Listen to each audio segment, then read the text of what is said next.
Gentlemen, welcome to you both. Let's start the economy, segment one, and let's begin with jobs. What are the major differences between the two of you about how you would go about creating new jobs? You have 2 minutes. Each of you have 2 minutes to start. A coin toss is determined. Mr. President, you go first. Well, thank you very much, Jim, for this opportunity. I want to thank Governor Romney and the University of Denver for your hospitality. There are a lot of points I want to make tonight, but the most important one is that 20 years ago I became the luckiest man on earth because Michelle Obama agreed to marry me. And so I just want to wish, sweetie, you happy anniversary and let you know that a year from now we will not be celebrating it in front of 40 million people. 4 years ago we went through the worst financial crisis since the Great Depression. Millions of jobs were lost. The auto industry was on the brink of collapse. The financial system had frozen up. And because of the resilience and the determination of the American people, we've begun to fight our way back.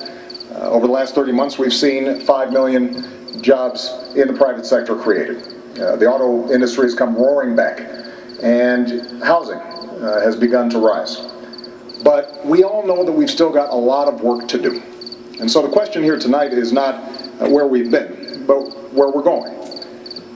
Governor Romney has a perspective that says if we cut taxes, skewed towards the wealthy, and roll back regulations, that we'll be better off. I've got a different view. I think we've got to invest in education and training. I think it's important for us to develop new sources of energy here in America, that we change our tax code to make sure that we're helping small businesses and companies that are investing here in the United States, that we take some of the money that we're saving as we wind down 2 wars to rebuild America, and that we reduce our deficit in a balanced way that allows us to make these critical investments. Now, it ultimately is going to be up to the voters, to you, which path we should take. Are we going to double down on the top-down economic policies that help to get us into this mess, or do we embrace a new economic patriotism that says America does best when the middle class does best? And I'm looking forward to having that debate. Governor Romney, 2 minutes. Thank you, Jim. It's an honor to be here with you, and I appreciate the chance to be with the President. I'm pleased to be at the University of Denver. I appreciate their welcome, and also the Presidential Commission on these debates. And congratulations to you, Mr. President, on your anniversary. I'm sure this was the most romantic place you could imagine, here with me. So congratulations. This is obviously a very tender topic. I've had the occasion over the last couple of years of meeting people across the country. I was in Dayton, Ohio, and a woman grabbed my arm and she said, "I've been out of work since May. Can you help me?" Ann yesterday was at a rally in Denver, and a woman came up to her with a baby in her arms and said, "Ann, my husband has had 4 jobs in 3 years, part-time jobs. He's lost his most recent job, and we've now just lost our home. Can you help us?" And the answer is yes, we can help, but it's going to take a different path, not the one we've been on, not the one the President describes as a top-down cut taxes for the rich. That's not what I'm going to do. My plan has 5 basic parts. 1, get us energy independent, North American energy independent. That creates about 4 million jobs. Number 2, open up more trade, particularly in Latin America. Crack down on China if and when they cheat. Number 3, make sure our people have the skills they need to succeed, and the best schools in the world. We're far away from that now. Number 4, get us to a balanced budget. Number 5, champion small business. It's small business that creates the jobs in America. And over the last 4 years, small business people have decided that America may not be the place to open a new business because new business startups are down to a 30-year low. I know what it takes to get small business growing again, to hire people. Now, I'm concerned that the path that we're on has just been unsuccessful. The President has a view very similar to the view he had when he ran 4 years ago, that a bigger government, spending more, taxing more, regulating more, if you will, trickle-down government would work. That's not the right answer for America. I'll restore the vitality that gets America working again. Thank you.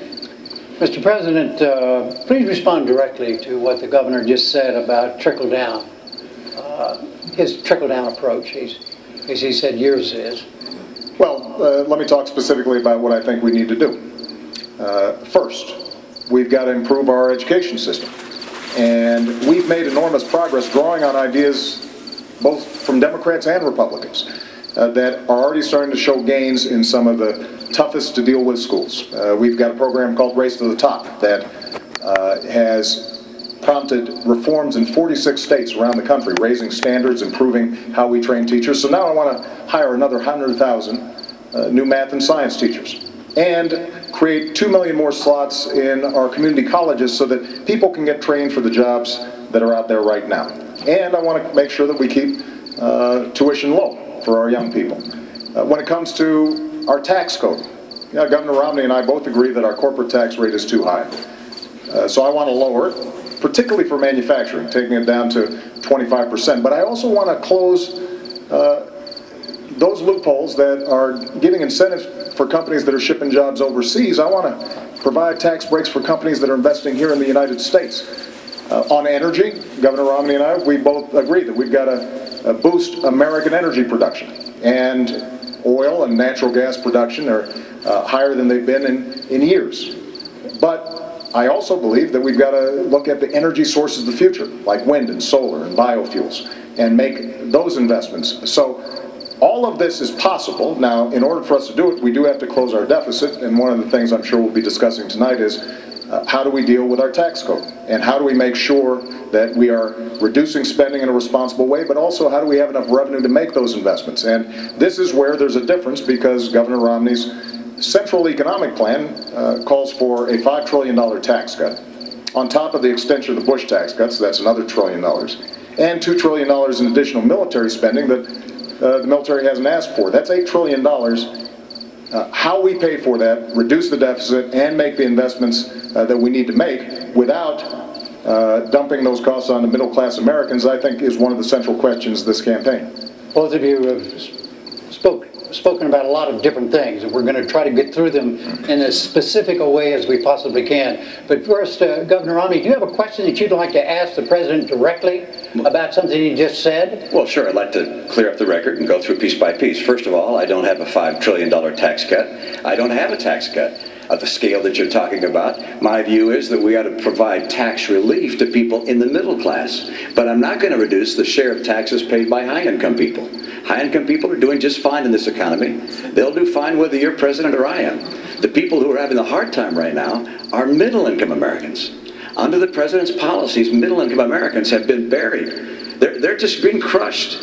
Middle-income Americans have seen their income come down by $4,300. This is a tax in and of itself. I'll call it the economy tax.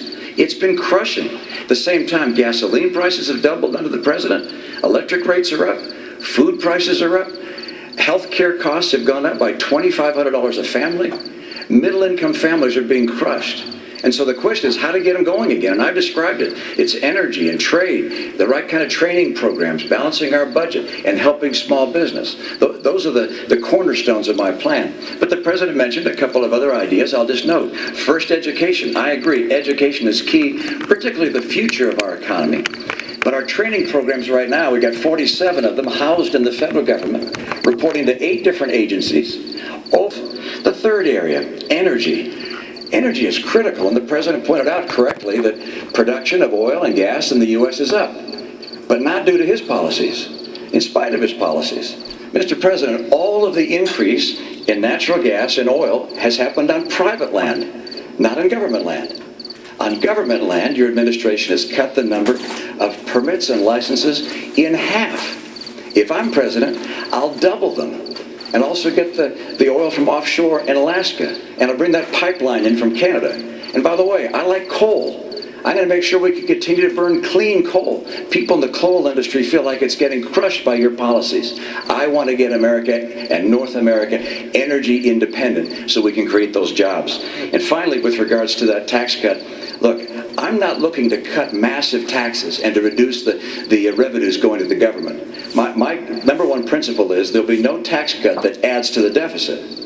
I want to underline that. No tax cut that adds to the deficit. But I do want to reduce the burden being paid by middle-income Americans. And to do that, that also means I cannot reduce the burden paid by high-income Americans. So any language to the contrary is simply not accurate. Mr. President? Well, I think let's talk about taxes because I think it's instructive. Now, 4 years ago when I stood on this stage, I said that I would cut taxes for middle-class families. And that's exactly what I did. We cut taxes for middle-class families by about $3,600. And the reason is because I believe that we do best when the middle class is doing well. And by giving them those tax cuts, they had a little more money in their pocket.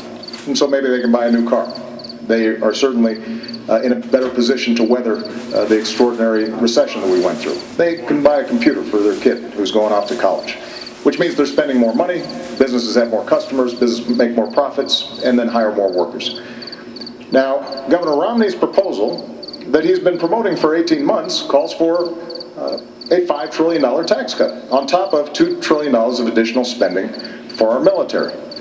And he is saying that he is going to pay for it by closing loopholes and deductions. The problem is that he's been asked over 100 times how you would close those deductions and loopholes, and he hasn't been able to identify them. But I'm going to make an important point here, Jim. When you add up all the loopholes and deductions that upper income individuals are currently taking advantage of, you take those all away, you don't come close to paying for $5 trillion in tax cuts and $2 trillion in additional military spending. And that's why independent studies looking at this said the only way to meet Governor Romney's pledge of not reducing the deficit or not adding to the deficit is by burdening middle-class families. The average middle-class family with children would pay about $2,000 more. Now that's not my analysis, that's the analysis of economists who have looked at this. And that kind of top-down economics where folks at the top are doing well, so the average person making $3 million is getting a $250,000 tax break, while middle-class families are burdened further, that's not what I believe is a recipe for economic growth. All right. What is the difference? Well, let's just stay on taxes. Right. Yeah, let's just stay on taxes for a moment here. Well, but what is virtually everything he just said about my tax plan is inaccurate. All right, so if the tax plan he described were a tax plan I was asked to support, I'd say absolutely not. I'm not looking for a $5 trillion tax cut. What I've said is I won't put in place a tax cut that adds to the deficit. That's part one. So there's no economist can say Mitt Romney's tax plan adds $5 trillion if I say I will not add to the deficit with my tax plan. Number two, I will not reduce the share